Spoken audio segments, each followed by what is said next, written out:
sometimes we have what's called a proportion.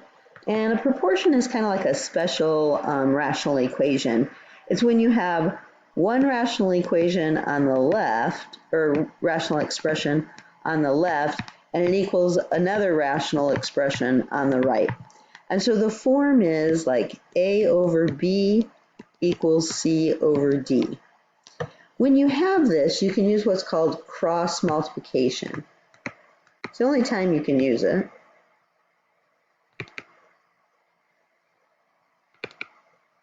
And cross multiplication means you take A times D, and that's going to equal B times C. So that's how we solve proportions.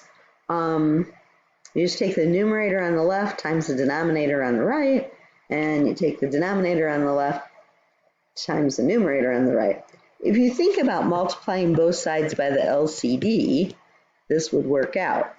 So see, the B's would cancel here, so you get the AD, and then the D's cancel here, and you get the BC. So that's why it's working. Now, when can you use this? When you have a proportion. And what is a proportion? It's when you have, I always say, stuff over stuff equals stuff over stuff.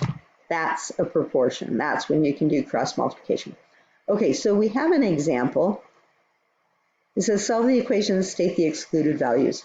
This right here is a proportion because I have a numerator over a denominator equals a numerator over a denominator.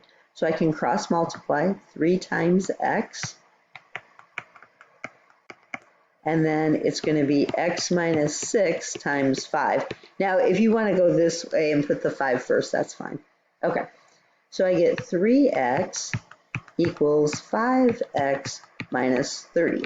So I'm distributing there on the right-hand side. On the left, I just have the 3x.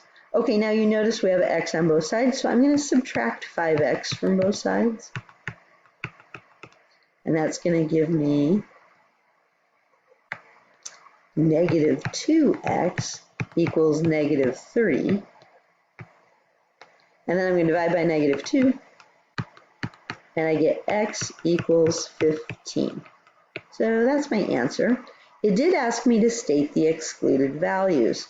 Okay, so go back to the original that we had here.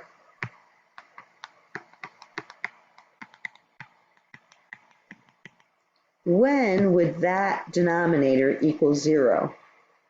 If x were 6. Now, if you're like, well, I'm not seeing that, you can set the denominator equal to 0 and then solve for it. Okay, so that's actually an excluded value. So x can't be 6. And then what about this one? Okay, x can't be 0 either. So I have 2 excluded values. X can't be 6 and x can't be 0. Now, did I get 6 or 0 for my answer? No, I got 15, so I'm okay. All right, there is a proportion.